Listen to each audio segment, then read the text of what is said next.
कुंज बिहारी।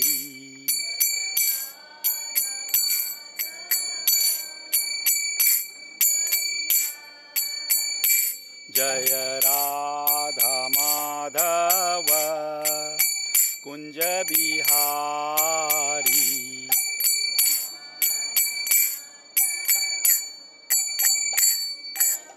जय श्री प्रभुपाद की जय। जय राधा माधव कुंज बिहारी।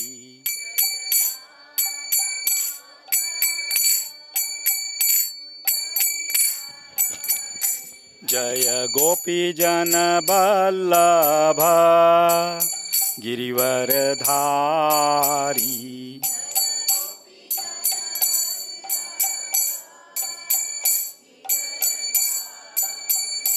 जय गोपी जन बल्लभ गिरिवरधारी।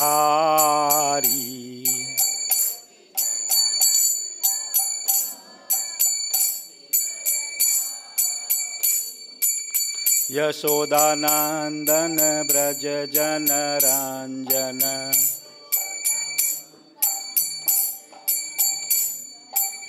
यशोदानंदन ब्रज जन रंजन।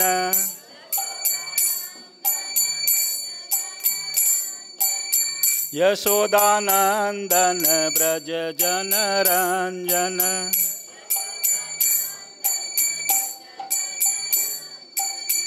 यमुना तीरा वनचारी।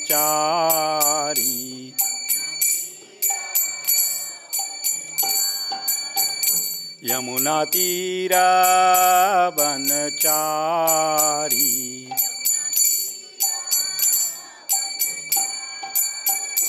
जय राधा माधव कुंज बिहारी।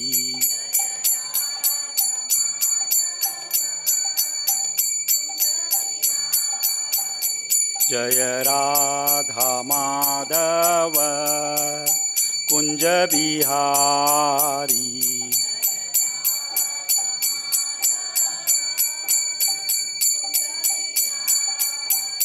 जय गोपी जन बल्लभ गिरिवरधारी।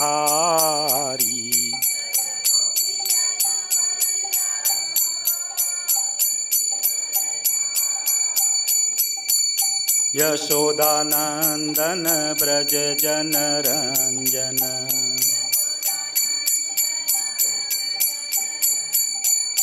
यशोदानंदन ब्रज जन रंजन।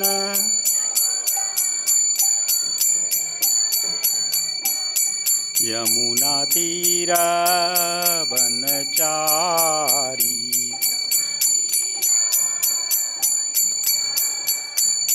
जय राधा माधव कुंज बिहारी।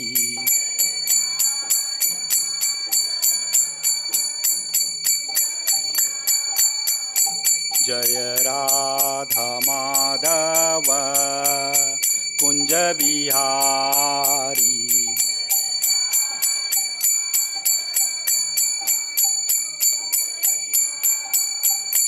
जय गोपी जन बल्लभ गिरिवरधारी।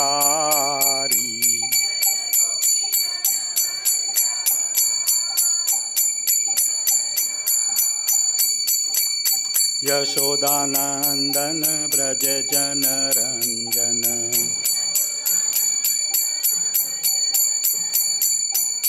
यशोदानंदन ब्रज जन रंजन।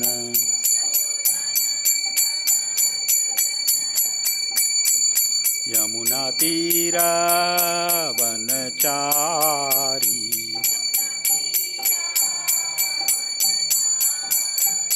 जय राधा माधव कुंज बिहारी।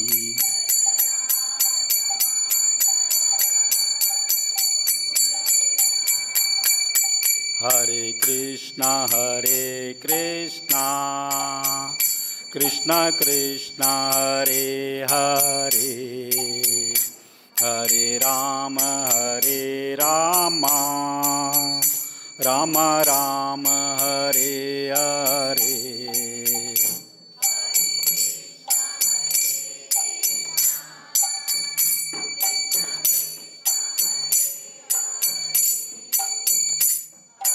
राम हरे राम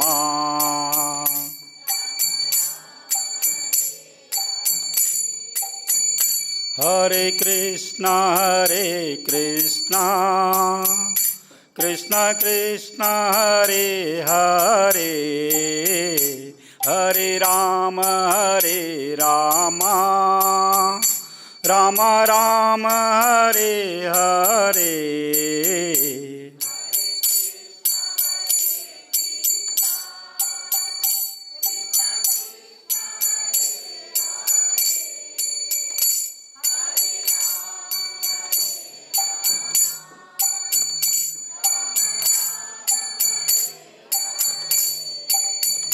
हरे कृष्ण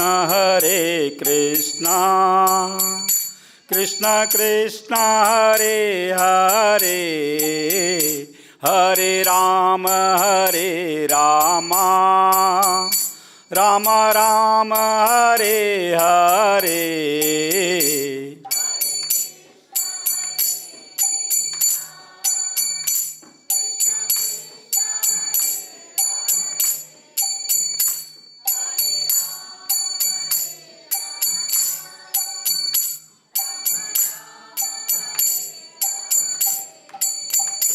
हरे कृष्ण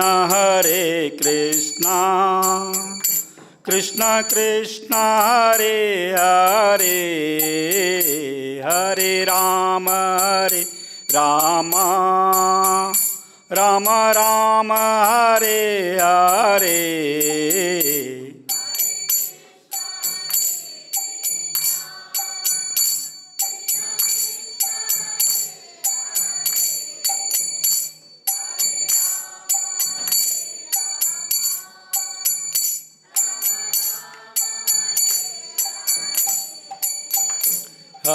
हरे कृष्ण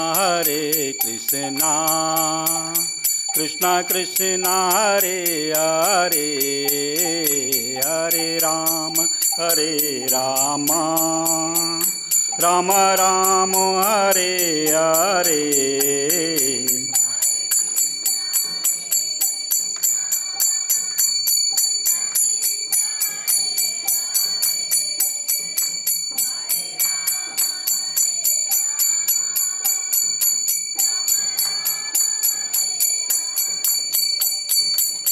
हरे कृष्ण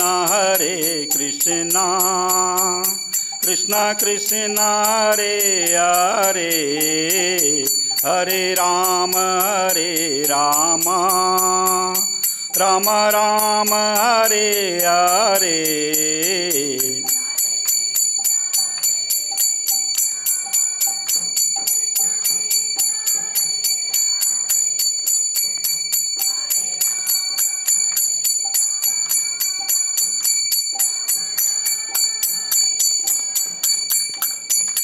हरे कृष्ण कृष्ण कृष्ण हरे हरे हरे राम राम राम हरे हरे।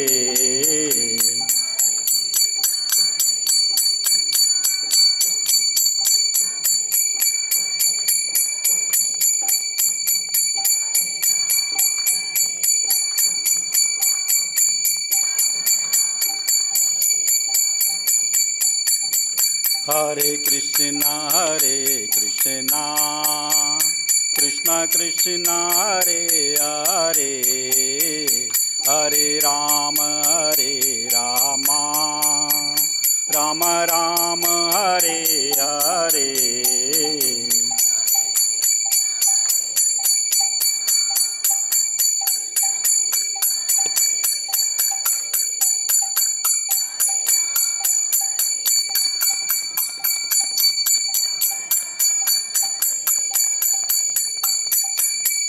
कृष्णा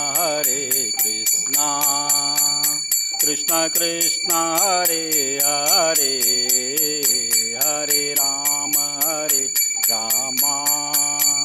राम राम हरे हरे।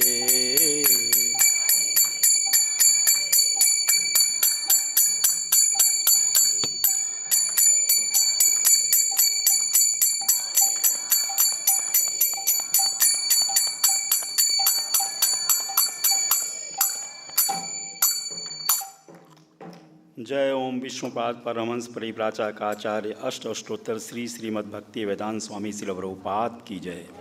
इस्कॉन संस्थापक आचार्य श्रील प्रभुपाद की जय। जय ओम विष्णुपाद परमहंस परिव्राजकाचार्य अष्टोत्तर श्री श्रीमद्भक्ति सिद्धांत सरस्वती गोस्वामी महाराज की जय। अनंत कोटि वैष्णव वृंद की जय। नामाचार्य हरिदास ठाकुर की जय। प्रेम से करो श्री चैतन्य प्रभु नित्यानंद श्री अद्वैत गदाधर श्रीवासादि गौर भक्त वृंद की जय। श्री श्री राधा कृष्ण गोप गोपीनाथ श्याम कुंड राधा कृष्ण गोवर्धन की जय। वृंदावन धाम की जय। नवदीप मायापुर धाम की जय। गंगा माई की जय। जमुना माई की जय। भक्ति देवी की जय। तुलसी देवी की जय। हरि नाम संकीर्तन की जय। समवेत भक्त वृंद की जय। समवेत भक्त वृंद की जय। समवेत भक्त वृंद की जय। वांछा कल्पतरुभ्यश्च कृपा सिन्धुभ्यैव च पतितानां पावनेभ्यः वैष्णवेभ्यः नमो नमः।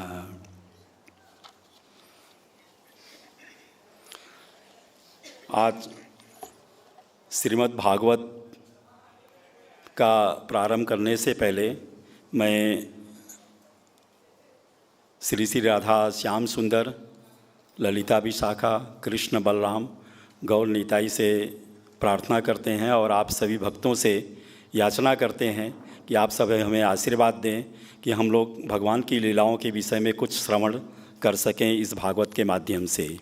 हरे कृष्णा।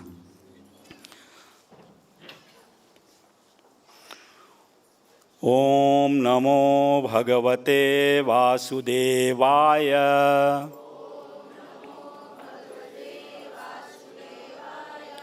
ओम नमो भगवते वासुदेवाय।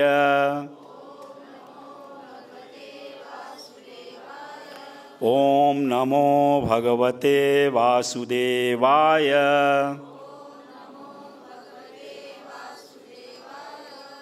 स्कंद 9 अध्याय 1 श्लोक संख्या 9। तो 9 से 16 तक की सेवा हमें दी गई है, जिसके विषय में हम आज जानने का प्रयास करेंगे। तो ये जो अध्याय है श्रीमद् भागवत 9वें स्कंद का, इस अध्याय का नाम है राजा सुधुम्न का स्त्री बनना। ये अध्याय का शीर्षक टॉपिक ही सुन करके जो भागवत या जो भक्त हैं उनको तो कुछ समझ में आएगा ये बात, लेकिन नए व्यक्ति को लगेगा अरे ये कितना आश्चर्य की बात है कि एक राजा जो है किस तरह से स्त्री बनता है। तो इससे पहले थोड़ा सा हम ये जानने का प्रयास करेंगे। आजकल आप लोग देख रहे हैं कि इस समय कलयुग के प्रभाव से जो संसार की विकृत स्थिति है वो हम इस समय देख रहे हैं कि लोगों में और ऐसे ऐसे विचित्र आत्माएं इस समय संसार में हैं जो इसी प्रकार से लड़कियां जो है लड़के बनने की प्रयास कर रही हैं और लड़के जो है लड़की बनने का प्रयास कर रहे हैं। कभी ऐसे चेहरे आप लोग देखते होंगे इधर उधर। तो ये कोई नई बात नहीं है, कोई आश्चर्य की बात नहीं है, और भक्तों के लिए तो कोई भी आश्चर्य की बात नहीं है, इसलिए कि भक्तों को श्रीमद् भागवत जो ज्ञान है, ये जो श्रीमद् भागवत है, भागवत जो है एक ऐसा विषय है जिसमें इस पूरे ब्रह्मांड का ज्ञान इसके अंदर समाहित है। और इस ज्ञान के अंदर जिन लोगों ने भागवत की शरण लिया है उसे आध्यात्मिक जगत और भौतिक जगत का पूरा पूरा ज्ञान होता है। और भागवत इतना महत्वपूर्ण ये 18 पुराणों में सबसे महत्वपूर्ण पुराण है ये, कि इस पुराण के माध्यम से इस ब्रह्मांड में भगवान और भक्त के विषय में, संसार के विषय में, 14 लोकों के विषय में कुछ भी ऐसा चीज़ नहीं जो आपको न जानने की कोई भी ऐसा चीज़ नहीं जो आपको इसके अंदर पर्याप्त रूप से जानने की चांस मिलेगा, अवसर मिलेगा और आप इसे समझ सकते हैं अच्छी तरह से। और इस ग्रंथ को शरण लेने वाला, इस ग्रंथ को अध्ययन करने वाला जो भक्त है, उसको इस संसार में फिर कुछ भी जो है जानने के लिए नहीं बचता कि उसे इस चीज़ का ज्ञान नहीं है या जानकारी नहीं है।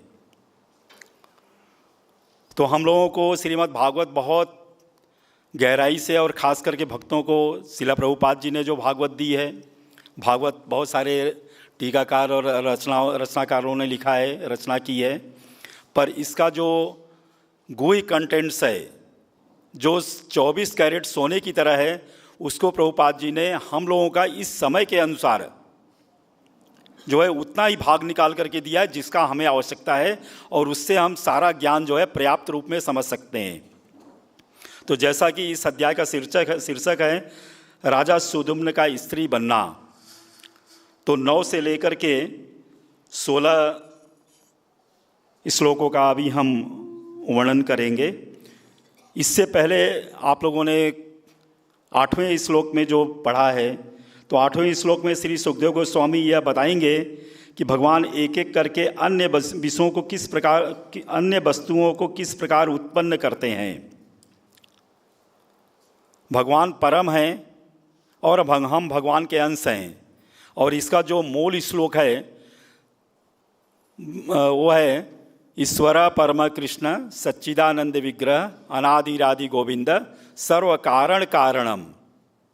तो ईश्वर परम कृष्ण जो ईश्वरों के ईश्वर हैं, 33 करोड़ देवी देवताओं के बाद जो हमारे भगवान परम हैं, अपूर्ण पुरुषोत्तम हैं, उनके हम अंश हैं।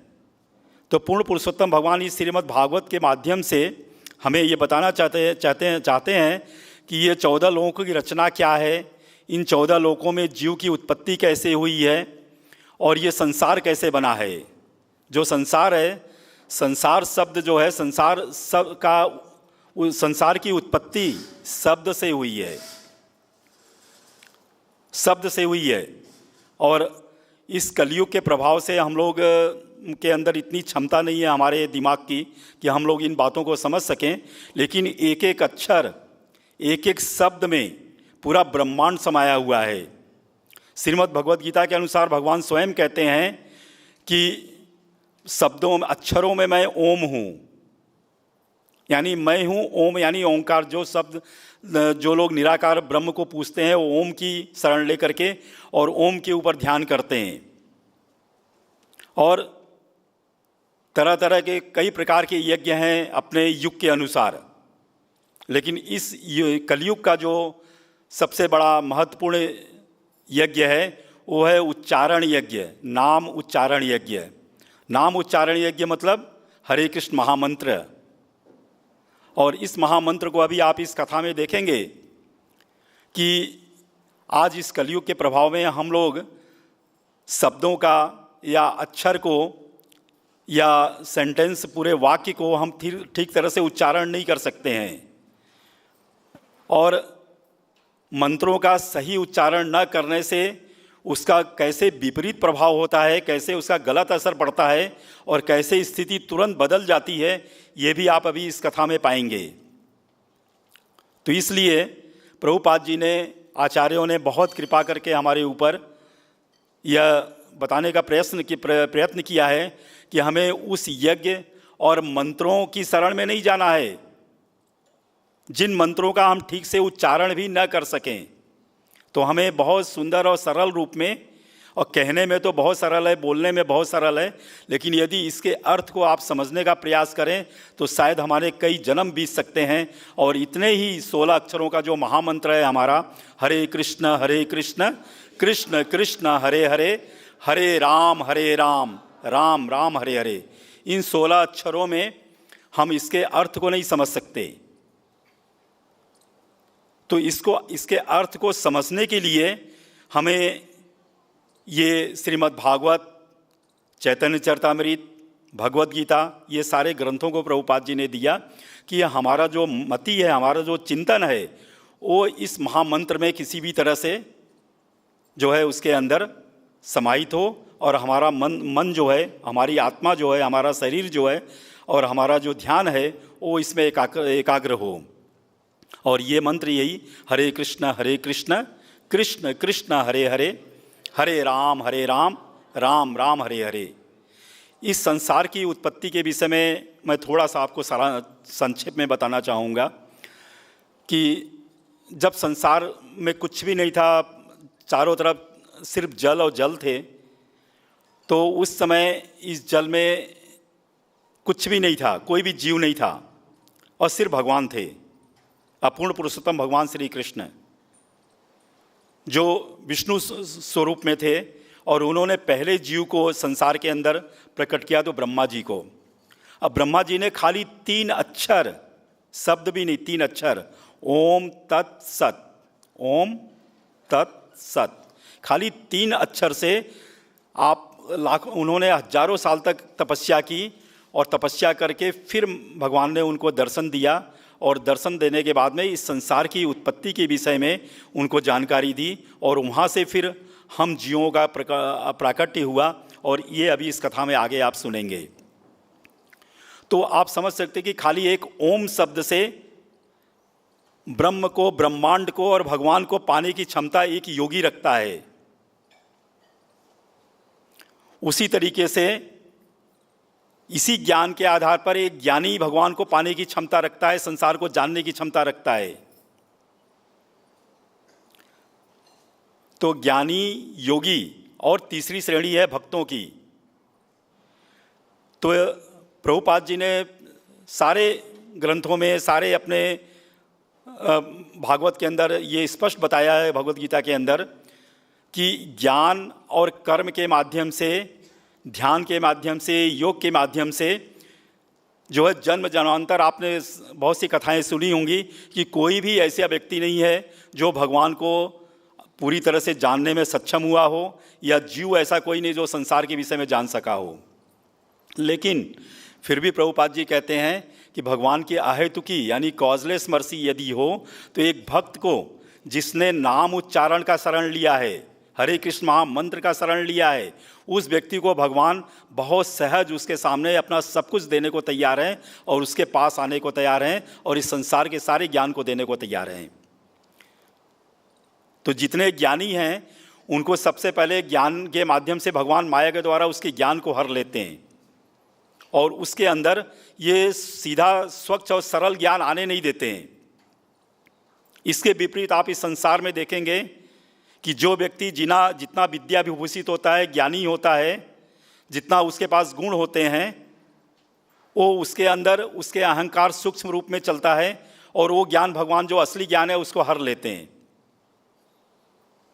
तो वो व्यक्ति भी जन्म जन्मांतर उसमें लगा रहता है पर वो भगवान को नहीं समझ पाता है। पर भक्त एक सहज रूप में, बहुत सरल रूप में भगवान को पा लेता है। तो अब हम जो है इन श्लोकों का एक बार ये श्लोकों का साथ साथ में, यदि आप लोगों के पास में पुस्तक यहाँ पे लिखा भी है तो आप लोग देख करके, जिसके पास मोबाइल है देख के हम लोग साथ में उच्चारण करेंगे और उसके बाद में फिर हम इसको कथा रूप में संक्षेप में बताएंगे इन सारे श्लोकों का अर्थ। और लास्ट में हम ये बताएंगे कि इस कथा के माध्यम से हमें क्या सीखने को मिला, क्या पर्याप्त हुआ है। तो आप लोग ध्यान से सुने। इसके पहले बताने का मेरा अर्थ यही था कि एक अक्षर में और एक शब्द में अगर ये इतना ज्ञान है तो हमें अपने अध्ययन को या अपने ध्यान को या अपने भगवान के नाम के जप को कितना गहराई से और कितना गंभीरता से लेना चाहिए। तो इसमें अब 9वां श्लोक हम लेते हैं। तस्य नाभे सबवत पदकोशो हिरण्यमय। आप लोग भी साथ में बोलिए। तीन मज्जे महाराज स्वयं विभुत। अच्छा, मैं एक बार बोलता हूँ फिर आप लोग बोलिए। तस्य नाभे सबवत पद्मकोशो हिरण्यमय तस्मिन् यज्ञे महाराज स्वयंभूभूश्चतुरानन। हे राजा परीक्षित, बोलिए बोलिए, सब लोग बोलिए। पूर्ण पुरुषोत्तम भगवान की नाभि से एक सुनहला कमल उत्पन्न हुआ, जिस पर 4 मुखों वाले ब्रह्मा ने जन्म लिया। आप लोगों ने देखा होगा ना, भगवान क्षीर सागर में जो है लेटे हुए हैं और उनके नाभि से एक कमल दल निकलता है। और ये जिस समय इस्कॉन इस मूवमेंट का जन्म भी नहीं हुआ था, उससे पहले ये इसकी फ़ोटो पिक्चर लगभग लोगों ने देखी होगी कि क्षीर सागर में क्षीरोदशाई विष्णु के रूप में भगवान लेटे हुए हैं और उनके नाभि से एक कमल दल निकलता है जो 14 लोगों को भेद करके जस्ट गोलोक के नज़दीक में होता है। और उस कमल दल के ऊपर ब्रह्मा जी प्रकट होते हैं 4 मुख वाले। अगला श्लोक है 10 नंबर। मरीचि चर्मन सत्तस्य, मरीचि चिर्मन चतस्य, जज्ञे तस्यपि कश्यप, दाक्षायाणाम यतो हि दित्याम, विवस्वान भवत सुत। ब्रह्मा के मन से मरीचि ने जन्म लिया। बोलिए, सब लोग बोलिए। और मरीचि के वीर्य तथा दक्ष महाराज की कन्या के गर्भ से कश्यप प्रकट हुए। कश्यप द्वारा अदिति के गर्भ से विवस्वान ने जन्म लिया। श्लोक संख्या 11। ततो मनुस्रादेव संज्ञायामास भारत, श्रद्धायाम जनयामास, 10 पुत्रान् स आत्मवान्, इक्ष्वाकुन निरिगसर्याति, इच्छावानुन्निगसर्याति, दिष्ट दृष्ट करुंस्कान्, दृष्ट दृष्ट करुंस्कान्, नरिष्यन्तं पुष्यधर्मं च नभंगं च कविं विभु। हे भरतवंश के श्रेष्ठ राजा, संज्ञा के गर्भ से विवस्वान को श्राद्ध देव मनु प्राप्त हुए। श्राद्ध देव मनु ने अपनी इंद्रियों को जीत लिया था। उन्होंने अपनी पत्नी श्रद्धा के गर्भ से 10 पुत्र प्राप्त हुए। इन पुत्रों के नाम थे इक्ष्वाकु, नृग, सर्याति, दिष्ट, धृष्ट, करुषक, नरिष्यन्त, पृषद्र, नभग तथा कवि। अब श्लोक संख्या 13। अप्रज्ञस्य मनोपूर्व वसिष्ठो भगवान किल, मित्रावरुण योरिष्टम, प्रथार्थमकरोद विभु। आरंभ में मनु को एक भी पुत्र नहीं था, अतएव उसे पुत्र प्राप्ति कराने हेतु आध्यात्मिक ज्ञान में अत्यंत शक्ति संपन्न महर्षि वशिष्ठ ने मित्र तथा वरुण देवताओं को प्रसन्न करने के लिए एक यज्ञ संपन्न किया। तत्र सदा मनोपत्नी होताराम समयाचत दुहित्रार्थ पुमागम्य पणिपत्य पयोव्रता। उस यज्ञ के दौरान मनु की पत्नी श्रद्धा, जो केवल दूध पीकर जीवित रहने का व्रत कर रही थी, यज्ञ कराने वाले पुरोहित के निकट गई, उन्हें प्रणाम किया और उनसे एक पुत्री की याचना की। श्लोक संख्या 15। प्रेषितो ध्वर्युर्णा होता व्यचरत तत्समाहित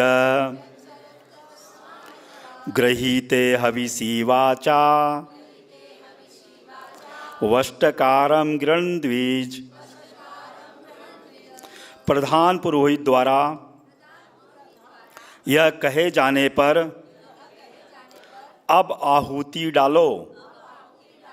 आहुति डालने वाले होता ने आहुति डालने हेतु घी लिया। तब उसे मनु की पत्नी की याचना स्मरण हो आई और उसने वक्त शब्दोच्चार करते हुए यज्ञ संपन्न किया। श्लोक संख्या 16। होतुस्तदिव्यभिचारिणे कन्येला नाम सांभवत् तां विलोक्य मनु प्राह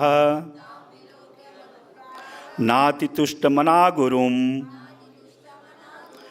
मनु ने वह यज्ञ पुत्र प्राप्ति के लिए प्रारंभ किया था, किंतु मनु की पत्नी के अनुरोध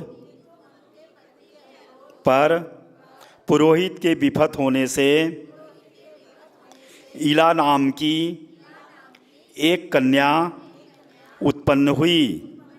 इस पुत्री को देखकर मनु अधिक प्रसन्न नहीं हुए, अतएव वे अपने गुरु वशिष्ठ से इस प्रकार बोले।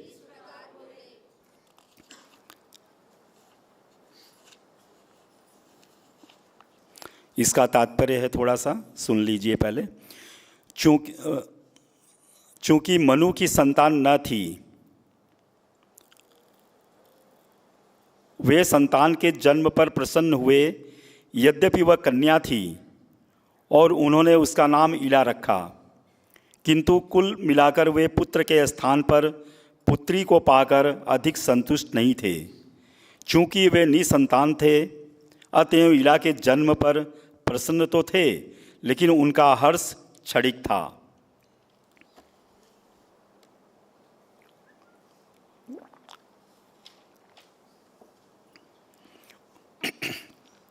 ओम ज्ञानतिमिरान्धस्य ज्ञानञ्जनशलाकया चक्षुरुन्मीलितमेन तस्मै श्रीगुरुवे नमः। श्रीचैतन्यमनोभीष्टं स्थापितमेन भूतले स्वयं रूप कदा मह्यं ददाति स्वपदान्तिकम्। सब लोग बोलिए, सब लोग अपने अपने गुरु से प्रार्थना करिए कि इन शब्दों को, इन अक्षरों को, इन श्लोकों को हमें समझने की कृपा दें। सब लोग बोलिए। प्रणाम मंत्र है ये भगवान आचार्यों के। यस, सबको बोलना चाहिए। बिना इनकी कृपा प्राप्त किए आप इन अक्षरों को समझ नहीं सकते। ओम अज्ञानतिमिरान्धस्य, बोलिए साथ में। ओम अज्ञानतिमिरान्धस्य ज्ञानञ्जनशलाकया चक्षुरुन्मीलितमेन तस्मै श्रीगुरुवे नमः। श्रीचैतन्यमनोभीष्टं स्थापितमेन भूतले स्वयं रूप कदा मह्यं ददाति स्वपदान्तिकं वन्देऽहं श्रीगुरु श्रीयुतपदकमलं श्रीगुरुवैष्णवांश्च श्रीरूपं साग्रजातं सगणरघुनाथविन्तं तं सजीवं साद्वैतं सावधूतं परिजनसहितं कृष्णचैतन्यदेवं श्रीराधा कृष्णपादान् सगणललिता श्रीविशाखावान्तिश्च। हे कृष्ण करुणा सिंधु दीनबंधु जगतपते गोपेश गोपिका कांत राधाकांत नमस्तुते।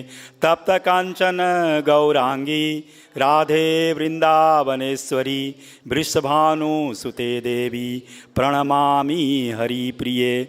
वाञ्छाकल्पतरुभ्यश्च कृपा सिन्धुभ्य एव च पतितानां पावनेभ्य वैष्णवेभ्य नमो नमः।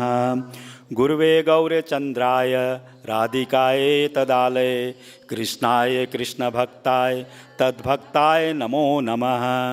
गुरुवे गौरचन्द्राय, ये मंत्र ऐसा है कि यदि आपके पास समय नहीं है और ज़्यादा पूरे मंत्रों को नहीं बोल सकते हैं तो आप संक्षेप में अगर ये मंत्र सिर्फ एक बोल देते हैं, गुरुवे गौरचन्द्राय राधिकाय तदालय कृष्णाय कृष्ण भक्ताय तद्भक्ताय नमो नमः, तो इसमें गुरु से लेकर के भगवान तक के सारे प्रणाम मंत्र आ गए।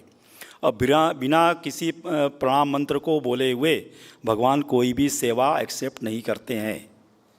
तो चूँकि हम लोग साधक भक्त हैं इसलिए हमें प्रणाम मंत्र को बहुत गहराई से गंभीरता से, और कोई भी अपना कार्य भी कुछ भी कर रहे हैं तो भी एटलीस्ट भगवान से अंतरात्मा में प्रणाम मंत्र करके यदि आप करते हैं तो उससे आपकी चेतना का शुद्धिकरण होता है और आप भगवान की सेवा करने में आपको शक्ति मिलेगी, ताकत मिलेगी, चाहे आप नाम जप ही क्यों नहीं कर रहे हों। इसलिए इसको बहुत आप थोड़े ही करिए लेकिन शुद्धता से और गहराई से और आप हृदय से करिए इसको। तो इस प्रकार से जो है ये 8 श्लोकों के माध्यम से जो इस श्लोक का शीर्षक है कि राजा सुदुम्न की स्त्री बनना। तो जैसा कि अभी मैंने बताया आपको कि इस स्कंद में हम भगवान श्री कृष्ण की लीलाओं के पूर्व अनेक राजवंशों का वर्णन व्यासदेव जी कर रहे हैं। जो प्रभुपाद जी राजवंशों के वर्णन यानी क्यों राजाओं का वर्णन क्यों आवश्यकता पड़ गई यहाँ करने की, क्योंकि इस पृथ्वी पर पृथ्वी लोक में और भगवान के लोक में यानी गोलोक में जो अंतर है वो ये है कि ये जो पृथ्वी लोक है यानी ब्रह्मलोक तक, ये खाली पृथ्वी लोक नहीं, ब्रह्मलोक यानी 14 लोकों तक, सिर्फ ब्रह्मांड के लोक को छोड़ करके सारा जो लोक है ये सब प्रकृति के द्वारा कंट्रोल है, ये प्रकृति के अंदर में काम करते हैं। इसलिए जन्म मृत्यु जरा व्याधि ये चारों चीज़ें यहाँ पे व्याप्त हैं।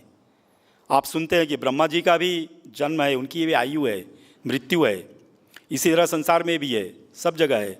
तो हम लोगों के कर्मों के अनुसार ऊर्ध्वगति और अधोगति होती है। ऊर्ध्वगति यानी ऊपर की तरफ, अधोगति यानी नीचे की तरफ। अच्छे कर्म होते हैं तो हम ऊपर जाते हैं, बुरे कर्म होते हैं तो हम नीचे जाते हैं। लेकिन भगवान का कार्य होता है प्रिस्क्रिप्शन के अकॉर्डिंग, जो भगवान ने बताया है भागवत के अनुसार अगर हम जीवन जीते हैं तो न तो हमारा ऊपर होता है न नीचे होता, डायरेक्ट हमारा भगवान से होता है। ये एक बहुत बड़ी बात है, इस भागवत की कृपा है जिसकी वजह से हम ये शब्द बता रहे हैं आपको। तो राजवंशों का वर्णन यहाँ पे इसलिए किया गया कि यहाँ पर भगवान जो है स्वयं कभी अपने भक्तों के रूप में प्रकट होकर के अपने भक्तों को राज सिंहासन पर बैठाते हैं, राजा बनाते हैं, कभी स्वयं राजा बनते हैं। आप देखते हैं कि भगवान द्वारिका में थे तो उन्होंने राजशाही ठाट पूरा सब दिखाया इस ब्रह्मांड को कि राजा के रूप में रहने पे क्या होता है।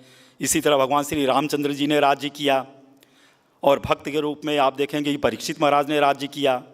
जिस प्लेनेट में हम लोग हैं, अर्थ प्लेनेट, यहाँ पे भरत महाराज ने राज्य किया। तो इसलिए यहाँ पे प्रभुपाद जी ने थोड़ा सा हमें बताने का प्रयास किया कि पहले हम जो है राजवंशों का वर्णन करें। तो महर्षि सुखदेव जी ने महाराज परीक्षित की जिज्ञासा शांत करने के लिए मानव वंश का विवरण देते हुए, पूरी भागवत जो है परीक्षित महाराज और सुखदेव गोस्वामी के प्रश्न उत्तरों से चल रहा है।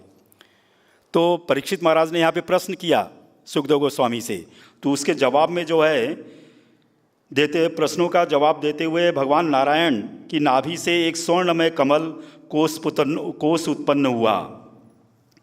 इससे ब्रह्मा जी और ब्रह्मा से मरीचि, मरीचि से कश्यप, कश्यप से विवस्वान और फिर विवस्वान से मनु का जन्म हुआ। मनु के पहले कोई संतान नहीं थी। यद्यपि बाद में उनके 10 पुत्र उत्पन्न हुए, तो पहले वशिष्ठ जी ने मनु की पत्नी श्रद्धा को पुत्री पैदा करने की इच्छा से उसे गर्भवती बनाया। समय आने पर कन्या उत्पन्न हुई, लेकिन मनु ने पुत्री के स्थान पर पुत्र उत्पन्न करने की शिकायत की, क्योंकि वो पुत्र चाहते थे और ये जो है पुत्री चाहती थी। तब वशिष्ठ जी ने बताया कि यह उनकी पत्नी की इच्छा थी। बाद में ईला नाम की कन्या को पुत्र बना दिया गया। भगवान ने प्रसन्न होकर वशिष्ठ का मनोरथ पूरा किया और ईला सुधुम्न का नाम श्रेष्ठ पुरुष बन गई। ईला जो अभी इसका है राजा सुधुम्न, जो राजा सुधुम्न थे ये पहले ईला थी। ईला स्त्री रूप में थी। अब ये कैसे पुरुष बने इसके बारे में अभी आप इस वर्णन में आगे सुनेंगे। एक समय सुधुम्न जो पहले ईला थी घूमते हुए शिव और पार्वती के विहार स्थल पहुंच गए, यानी शिव और पार्वती जहाँ पे रहते थे उस स्थल पे ये पहुंच गए। सुधुम्न और उनके साथी वहाँ पहुँचते ही स्त्री रूप हो गए। आजकल ये टेक्नोलॉजी से ये सब इतना कन्वर्सन करते हैं और डॉक्टरों के पास जा करके लाखों रुपए दे करके कि हमें जो है स्त्री से पुरुष बनना है, पुरुष से स्त्री बनना है। ये सब नहीं, वहाँ खाली उस स्थान पे जाने मात्र से ये जो है स्त्री बन गए। इसका कारण सुखदेव गोस्वामी ने बताया। ध्यान से सुनिए क्या कारण बताया। सुखदेव गोस्वामी ने इसका कारण बताया कि एक समय कैलाश की तलहटी में निर्वस्त्र पार्वती शिव जी की गोद में बैठी थी, तो वहाँ ऋषि लोग आए। ऋषियों की दृष्टि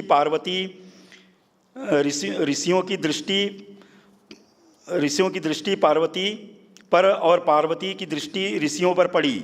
ऋषि दुखी हुए तो पार्वती का मन व्याकुल हो गया। तब शिव जी ने यह विधान बनाया कि यहाँ आने वाला प्रत्येक व्यक्ति स्त्री हो जाएगा।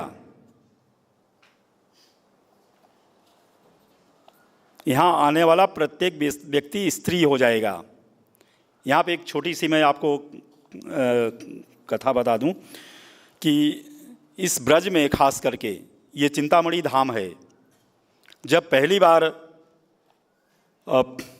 इस ब्रज में मीराबाई आई थी तो उन्होंने सनातन गोस्वामी को एक पत्र लिखा, एक मैसेंजर के माध्यम से, कि मैं ब्रज में आई हूँ, आपके दर्शन चाहती हूँ।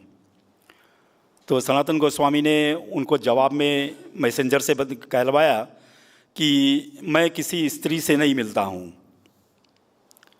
तो उसके जवाब में मीराबाई ने उनको लिखा कि मैंने तो सुना था कि इस ब्रह्मांड में एक ही पुरुष है, इस ब्रज में एक ही पुरुष है, ये दूसरा पुरुष कहाँ से आ गया। तो इस बात के लिए सनातन गोस्वामी को अपने ऊपर इतना तकलीफ हुई, उनको इतना कष्ट महसूस हुआ कि मैंने बहुत बड़ा अपराध किया है। और तुरंत वो नंगे पांव चल कर के साष्टांग दंडवत प्रणाम करके मीराबाई से उन्होंने अपने गलती की क्षमा याचना की कि मुझसे बहुत बड़ी गलती हुई है। तो इसके माध्यम से ये हम समझ सकते हैं कि हम लोग, चूँकि हमें इतना ज्ञान नहीं है, लेकिन ये पूरा जगत भगवान के सामने स्त्री स्वरूप है, क्योंकि प्रकृति स्त्री है और संसार की रचना, ब्रह्मांड की रचना प्रकृति के द्वारा हुई है।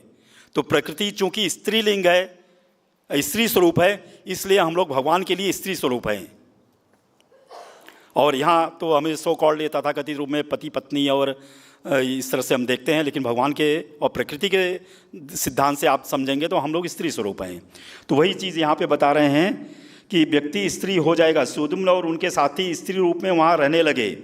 चंद्रमा के पुत्र बुध सुधुम्न पर अनुरक्त हुए और दोनों से पुरूरवा नाम का एक बालक उत्पन्न हुआ। वशिष्ठ जी इस समाचार से दुखी हुए तो उनके कहने पर शिव जी ने सुधुम्न के लिए 1 मास स्त्री और 1 मास पुरुष रहने का विधान बना दिया। जब वो बहुत ज़्यादा दुखी हो गए तो शिव जी ने उनको 1 महीने स्त्री स्वरूप में रहने के लिए और 1 महीने पुरुष के स्वरूप में रहने के लिए बना दिया। सुधुम्न राज्य भी चलाता रहा और फिर बूढ़ा होने पर पुरूरवा को गद्दी देकर वन में तप करने के लिए चला गया। वन में जाने के बाद मनु से पुत्र प्राप्ति के लिए तप किया तो भगवान विष्णु ने रूप गुण संपन्न उसे 10 पुत्र प्रदान किए। इन 10 में पृषद मंद बुद्धि का था, अतः वशिष्ठ ने उसे गांवों की रक्षा का काम सौंप दिया और इस काम में वह लग गया। लेकिन एक दिन बरसाती रात में व्याघ्र गौशाला में घूम गया। वृषद ने व्याघ्र को मारने के लिए खड्ग चलाया तो वह गाय पर जाकर लग गया। गाय कटकर गिर गई, उसको खून बहने लगा। जब सवेरे वृषद की इस बात का वशिष्ठ को पता चला तो उसने गौ हत्या की है, तो उन्होंने उसे श्राप दे दिया और शूद्र होने के श्राप को पाकर घूमता हुआ वृषद एक वन में वहाँ जाकर भगवान का भजन करने लगा। कुछ दिन बाद जंगल की आग से जलकर वह मर गया। मनु का सबसे छोटा पुत्र कवि भी 12 वर्ष की अवस्था में त्यागी बनकर वन में तप करने लगा और मनु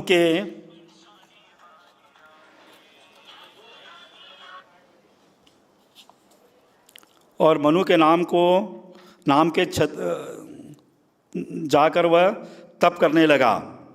और दृष्ट से धृष्ट नाम के क्षत्रिय पैदा हुए। नृग का पुत्र सुमिति, उसका भूत ज्योति, उसका वसु का प्रतीक और प्रतीक की एक अधोवती पुत्री और अधोआन से पुत्र उत्पन्न हुए। ये उनके अंदर जो भी पुत्र और पुत्री पैदा हुए, हम लोग चूँकि मनु के संतान हैं, तो इस श्लोक में यहाँ के माध्यम से अभी आगे आप सुनिए कि चूँकि मनु की संतान न थी अतः वे संतान के जन्म पर प्रसन्न हुए। यद्यपि वह कन्या थी और उन्होंने उसका नाम ईला रखा, जो बाद में सुदुम्न के रूप में वहाँ पे राजा के रूप में ये कुछ समय कार्य किए। किंतु कुल मिलाकर वे पुत्र के स्थान पर पुत्री को पाकर अधिक संतुष्ट नहीं थे। चूँकि वे निसंतान थे अतः ईला के जन्म प्रसन्न तो थे, लेकिन उसका हर्ष उन्हें क्षणिक था। यानी कुछ समय के लिए उन्हें, चूँकि संतान थी ही नहीं, तो उन्होंने जो है उनको थोड़ी प्रसन्नता हुई, पर प्रसन्नता उनकी खाली थोड़े समय के लिए थी, क्योंकि उन्हें तो चाहिए था पुत्र। तो बाद में चल करके आप देखेंगे कि इसमें हमने एक चीज़ आपसे पहले बताई कि श्लोक संख्या 17 में जो है प्रभुपाद जी बताते हैं कि सभी वैदिक मंत्रों के उच्चारण में जो पटु हैं, तो भी जो सभी राजा महाराजा जो पटु थे वैदिक मंत्रों के उच्चारण में, लेकिन कुछ मिस्टेक की वजह से, गलती की वजह से उन्होंने जो गलती की, उसका परिणाम ये हुआ कि उनका शोक, उनका जो चाहते थे वैसा ना होकर के उसका प्रभाव विपरीत हुआ। तो प्रभुपाद जी यहाँ पे लिख रहे हैं कि तो फिर वांछित फल के विपरीत फल क्यों मिला, यही मेरे लिए शोक का विषय है। वैदिक मंत्रों का ऐसा उल्टा प्रभाव नहीं होना चाहिए। तो यहाँ पर बता रहे हैं कि वैदिक, इसीलिए जो है प्रभुपाद जी ने हम लोगों को पहले ही आगाह कर दिया कि हमें एटलीस्ट जो है अभी आप किसी भी, जैसे आपको इस संसार की कोई भी वस्तु की यदि प्राप्त करनी है तो हमें जो है भगवान की शरण में जाना चाहिए, न कि देवी देवताओं को। और देवी देवताओं की शरण में जाने से उसका असर ये होता है कि जो हमारे पुरोहित हैं या पंडित हैं, ये लोग जो है उल्टे सीधे मंत्र बोलते हैं, उसका हमारे ऊपर दुष्प्रभाव होता है और कभी कभी वो चीज़ें हमारे लिए नुकसानदायक भी होती हैं। तो इसलिए प्रभुपाद जी ने इन सब के ऊपर जो है कंट्रोल करके हम लोगों को महामंत्र दिया, हरे कृष्ण कृष्ण कृष्ण हरे हरे, हरे राम राम राम हरे हरे। तो यहाँ पर प्रभुपाद जी बताना चाहते हैं कि हम लोगों को अपने जो साधना भक्ति है हमारी, इस साधना भक्ति को पुष्ट करने के लिए महामंत्र की ही शरण लेनी चाहिए और महामंत्र को गंभीरता से करना चाहिए। और जितने भी तथाकथित मंत्र हैं या सो कॉल्ड मंत्र हैं, उन मंत्रों के चक्कर में नहीं पड़ना चाहिए। कभी कभी क्या होता है कि कभी हमें समस्या आती है, तकलीफ़ होती है, तो हम जो है किसी एस्ट्रोलॉजर के पास या किसी साधु के पास जाते हैं और फिर साधु ये कहता है कि नहीं, आप इसके साथ साथ ये भी करो, पर इसके साथ साथ में जो है आप ये मंत्र भी जप लिया करो, या ऐसा भी कर लो या वैसा भी कर लो। लेकिन आप देखेंगे कि इसमें 1.25 लाख मंत्र समाये हैं एक महामंत्र में, हरे कृष्ण कृष्ण कृष्ण हरे हरे, हरे राम राम राम हरे हरे। इसकी आहुति देने की बात जो है, आहुति में क्या है इस समय, आहुति देना यानी जब आप यज्ञ करते हैं तो यज्ञ में आप किसी सामग्री की आहुति देते हैं, तो प्रभुपाद जी ने इस यज्ञ को मना करके बताया कि आप नाम संकीर्तन यज्ञ करो, नाम यज्ञ करो, नाम का जप करो और कीर्तन करो। और नाम का जप और कीर्तन करने से आहुति क्या है, जो भी हमें भगवान की कृपा से प्रसाद ग्रहण करते हैं हम ये हमारा जो आमाशय है, जो पेट है, पेट के अंदर ये देखा जाए तो ये अग्निकुंड है, और इसमें जो हम अपने मुख में डालते हैं और खाते हैं वो एक्चुअली आहुति देते हैं। आहुति किसको देते हैं? भगवान विष्णु को देते हैं। हम लोग जो ये अपने स्थान बॉडी के 16 स्थानों पे तिलक लगाते हैं, ये सब हम इसीलिए करते हैं कि इसको हम मंदिर स्वरूप मानते हैं और अपनी जठराग्नि को भगवान का यज्ञ कुंड मानते हैं।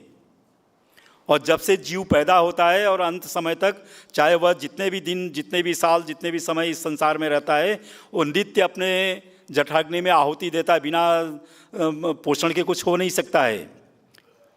तो हम क्यों ना इसको शुद्धिकरण इस तरह से करें जैसे प्रभुपाद जी बता रहे हैं कि महामंत्र का जप करें, और महामंत्र के द्वारा जो कुछ भी हम अपने अंदर ग्रहण करते हैं, अन्न को लेते हैं, उसको हम ये मान के चलें कि ये आहुति के रूप में भगवान को जा रही है। इस तरह का यज्ञ हमें करने की आवश्यकता नहीं है।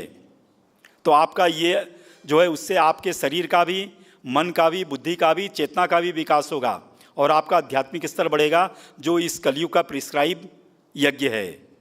तो हमें इसको इस तरह से करना चाहिए। और इसमें देखिए, इन श्लोकों के माध्यम से इसमें राजा प्रद्युम्न की स्त्री बनना और ये सब संसार में स्थितियां बनती बिगड़ती रहेंगी। जब आप 84 लाख योनियों में इस संसार में आओगे नहीं, तो स्त्री पुरुष और पुरुष स्त्री बनने का कोई प्रश्न ही नहीं उठता है। तो इसमें हमें आगे के कथाओं में आप सुनेंगे कि किस तरीके से जो है जरा सी गलती और मिस्टेक से हमें कितना इसका नुकसान होता है, हमें पता नहीं चलता ये बातें। तो प्रभुपाद जी ने सिंपल और सरल रूप में ये महामंत्र दिया, हरे कृष्ण कृष्ण कृष्ण हरे हरे, हरे राम राम राम हरे हरे। तो हमारा जो प्रसाद है, और प्रसाद भगवान को भोग लगा हुआ होना चाहिए, ये भी इम्पॉर्टेंट बात है। तो कई बार जो है इसके ऊपर भक्तों के लिए बहुत खास निर्देश है। अभी बहुत जल्दी ही इस समय परम पूज्य जयपताका महाराज हॉस्पिटल में हैं, आपको सबको पता ही होगा इस विषय में। तो कुछ समय पहले महाराज के यहाँ आने से पहले उनके एक शिष्य ने महाराज से पूछा कि महाराज, यदि आपके पास में समय हो तो आप अपने भक्तों को क्या बताना चाहेंगे, क्या देना चाहेंगे? तो उस भक्त ने ये आशा से प्रश्न किया था कि मैं जो है महाराज बताएंगे कि हमें भगवान की लीलाओं को या भगवान के कार्यों को या महामंत्र को, इन सब चीज़ों को कितनी गहराई से लेना चाहिए, समथिंग जो भी इस तरह से उसके मन में विचार था। पर उसका जवाब जयपताका स्वामी महाराज ने क्या दिया कि अगर मेरे पास समय होगा तो मैं अपने भक्तों को, अपने शिष्यों को सिर्फ ये बताना चाहूँगा कि जो जीवन में नैतिक चीज़ें हैं, सदाचार है, यानी सदाचार पाठ्यक्रम में जो चीज़ें आते हैं, आज बड़े दुख की बात है कि सदाचार का पाठ्यक्रम चलता है और सदाचार सिखाया जाता है। और सदाचार क्या होता है कि सदाचार ये है कि आप अपने बड़ों सामने नम्रता से उनके सामने सिर झुका के उन्हें प्रणाम करो, और ये प्रणाम सहज होना चाहिए। अपने माता पिता से, अपने गुरुजनों से, अपने परिवारजनों से, अपने श्रेष्ठ जनों से होना चाहिए। और एक अन्न सबको पता है कि किसी फैक्ट्री, किसी टेक्नोलॉजी में नहीं होता एक चावल का दाना, वो भगवान का चीज़ है। एक बूंद जल का जो है वो कोई इंसान नहीं बना सकता है। सिर्फ वो लेबोरेटरी में खाली प्रैक्टिकल लोग सीखते हैं कि हाइड्रोजन और ये मिला करके जो है जल बन जाता है, ऑक्सीजन, लेकिन वो जल बनता नहीं है हकीकत में। तो एक बूंद जल और जो एक अन्न है वो भगवान का दिया हुआ है। और भगवान ने हमें इतना सुंदर स्वरूप 84 लाख की योनि में ही, आप देख लीजिए कि हमें कुत्ते बिल्ली और किसी निम्न योनि में नहीं डाला है, मनुष्य योनि दी है और इतना चेतना दिया है। तो हम अपनी इस जठराग्नि को, यानी इस यज्ञ कुंड को जो है, हम अच्छी तरह से शुद्ध भोजन जो भगवान के दिया हुआ जल और अन्न है, उसको हम भगवान को स्मरण करके, जो प्रभुपाद जी ने बताया कि उस तरह से स्मरण करके अपने इस जठराग्नि में डालें, और इससे हमारी चेतना शुद्ध हो और हमें भगवान का धाम प्राप्त हो। बहुत सरल शब्दों में बता रहे प्रभुपाद जी ये। तो अपने से बड़ों को प्रणाम करना, अपने बड़ों को पहले आदर करना। आपके घर में यदि कोई आया हुआ है तो जो श्रेष्ठ व्यक्ति है उसको आप पहले प्रसाद दो, फिर आप प्रसाद लो। ये सब चीज़ें बहुत नैतिक चीज़ें हैं। तो जयपताका स्वामी ने सिर्फ और सिर्फ सदाचार के ऊपर उस भक्त को 45 मिनट खाली कथा सुनाई। कि तुम सबके अंदर में पहले ये गुण, किसी को यदि भक्ति करनी है, भगवान की ग्रहण करनी है, तो सबसे पहले उसको सदाचार के नियमों का पालन करना है और भगवान से नित्य प्रार्थना करनी है कि मुझे इसमें कोई अपराध ना हो। हम कई बार जो है बहुत सुंदर क्लास देते हैं, बहुत सुंदर कथा करते हैं और बहुत सुंदर हम सेवा करते हैं, बहुत ऊंची सेवा करते हैं, लेकिन ऐसा जरूरी नहीं कि भगवान उससे प्रसन्न हो रहे हों। लेकिन आप स्वतः अपने तरीके से, अगर कोई व्यक्ति रास्ते में चल गया, कोई बूढ़ा व्यक्ति जा रहा है, वो गिर गया, उसको आपने उठा लिया, या कोई भूखा है, कोई भक्त, उसको आपने प्रसाद दे दिया चलते फिरते, ये तो चिंतामणि धाम है। आप जैसी भावना रखोगे उसी के अनुसार चीज़ें आपके सामने प्रकट होंगी किसी भी रूप में।